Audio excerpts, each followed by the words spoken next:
NDA की बैठक में जरूरी है ये कि एनडीए के जो प्रत्याशी हैं उनका परिचय गठबंधन के हर एक साथी से हो। कल नामांकन करने से पहले ये एनडीए के तमाम साथियों के द्वारा ये तय किया गया था कि एक ऐसी बैठक जहां पे प्रखंड पंचायत स्तर के एनडीए के हर एक घटक दल के तमाम साथी उपस्थित हो, ताकि उनसे एक अनौपचारिक मुलाकात भी हो जाए, बातचीत हो जाए, एक दूसरे को जान ले, समझ ले।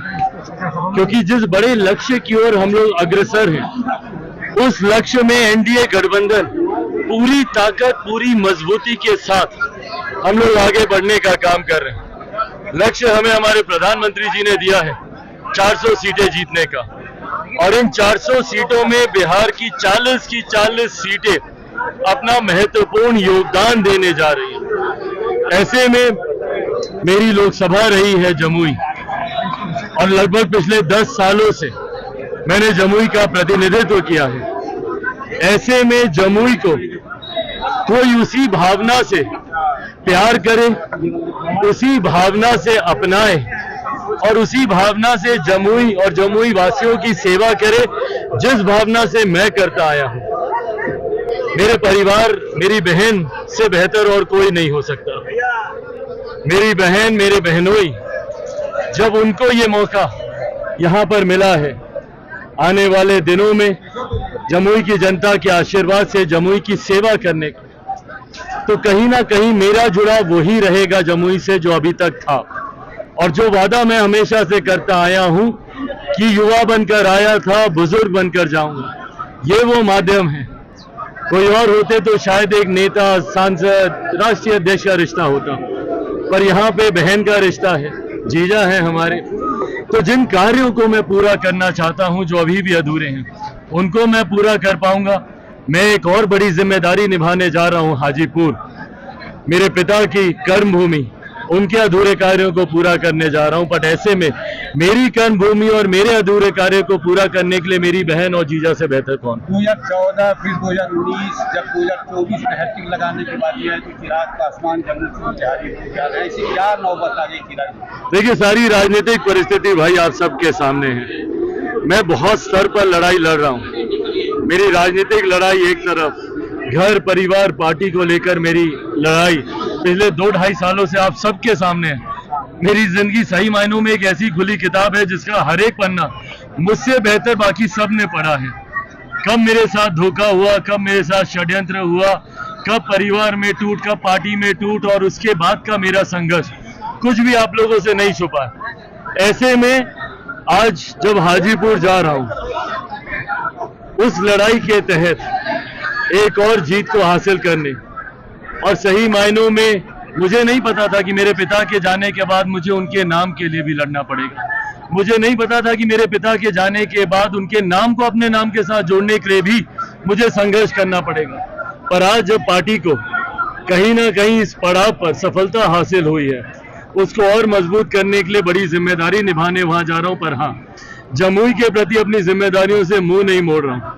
ये भी वैसे ही बरकरार रहेंगी जैसे पिछले 10 साल थी। चिराग, ये चीज बताइए, बीजेपी लगातार अपोजिशन पे परिवारवाद का आरोप लगाती रही है, तो क्या माने जब आप अरुण भारती को जम्मू से टिकट दिए हैं, उम्मीदवार बनाए, तो इसको परिवारवाद नहीं मानते आप? देखिए, मैं मानता हूँ इंसान की काबिलियत पर, और जिसका बहुत खूबसूरत व्याख्या मेरे प्रधानमंत्री जी ने स्वयं लोकसभा में जो अंतिम सत्र था, और संभवतः अपने अंतिम संबोधन में उन्होंने परिवारवाद की बहुत खूबसूरत परिभाषा दी।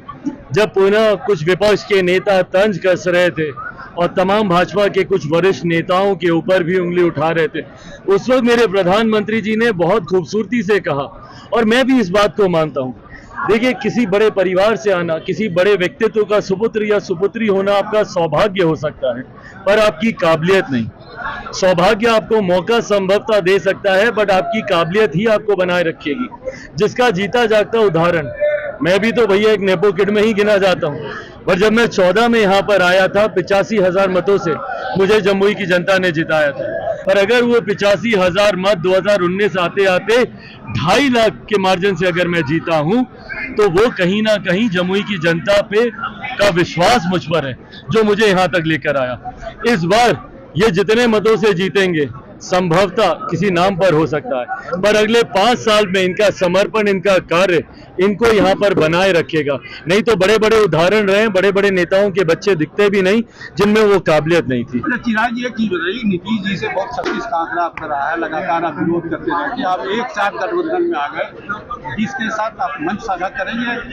देखिए, गठबंधन के हित से ऊपर कोई हित नहीं है, और ये सब हम लोग को, भाई राजनीति का स्टूडेंट हूं और राजनीति का विद्यार्थी होने के नाते, स्टूडेंट ऑफ पॉलिटिक्स होने के नाते, ये हम लोग को सिखाया जाता है सबसे ऊपर देश हित होता है, राष्ट्र हित के साथ कोई समझौता नहीं। राष्ट्र हित के बाद हम जैसे राजनीतिक दलों वालों के लिए गठबंधन का हित होता है, उसके बाद अपने दल का हित होता है, और उसके बाद अगर कुछ बच जाता है तब इंसान अपने व्यक्तिगत हितों की चिंता कर सकता है। तो ऐसे में जब राष्ट्र हित को साधने के लिए गठबंधन तैयार हुआ है, तो हम तमाम गठबंधन के साथियों की जिम्मेदारी है कि इस गठबंधन को मजबूती दें। इसमें हमारे प्रधानमंत्री जी के नेतृत्व में हमारे बिहार के मुख्यमंत्री आदरणीय नीतीश कुमार जी हैं, आदरणीय उपेंद्र कुशवाहा जी हैं, आदरणीय जीतन राम मांझी जी हैं। हम सबको एकजुट होकर ही आगे बढ़ना होगा, तभी हम लोग उस बड़े लक्ष्य की ओर अग्रसर हो पाएंगे, तभी हम लोग बिहार की 40 की 40 सीटें जीत पाएंगे। अगर कोई इसमें से हल्की सी भी चूक हो गई या कोई अपने मतभेदों को किसी ने प्राथमिकता दे दी, तो उसका नुकसान होगा हम लोग। ऐसे में हर कोई अपने विषय को एक तरफ रखकर आज गठबंधन को मजबूती देने के लिए और प्रधानमंत्री जी को तीसरी बार देश का प्रधानमंत्री बनाने के लिए एक साथ आया है, और 40 की 40 सीटें जीतना ना सिर्फ हमारा लक्ष्य है, बल्कि उसके लिए हम लोग संकल्पित हैं। आखिरी सवाल, लोकसभा चुनाव नजदीक है, बिल्कुल खुल चुका है, जिस तरह से व्यक्तिगत टिप्पणी लोगों की की ममता बनर्जी पर टिप्पणी की गई है, कंगना रनावत पर एक टिप्पणी की गई, चिराग पासवान इस टिप्पणी सरासर गलत है, सरासर गलत है। राजनीति में भाषा की मर्यादा का मैं पक्षधर हमेशा से रहा हूं, और जिस तरीके से कंगना मेरी साथी भी रही है, मेरी सहयोगी भी रही है, मेरे फिल्म में उन्होंने मेरे साथ कार्य भी किया है, जिस तरीके से उनके ऊपर, और मैं उनके व्यक्तित्व को जानता हूं, जितनी मजबूत शख्सियत है वो, और अपनी बातों को बिना डरे जिस मजबूती से वो रखने का काम करती हैं, ऐसे में उनके ऊपर इस तरीके से अभद्र, अशोभनीय, निंदनीय, जिसको आप रिपीट भी नहीं कर सकते, ऐसी टिप्पणी करना कहीं से स्वीकार्य नहीं है। और ना सिर्फ उन्हीं पर, बल्कि किसी पर भी। राजनीति में आप बड़े से बड़ा विरोध कीजिए, पर उसको भी मर्यादित शब्दों में किया जा सकता है, पर इस तरीके से मर्यादा को लांघकर किसी के बारे में अभद्र टिप्पणी करना सभ्य राजनीति में कतई स्वीकार्य नहीं है।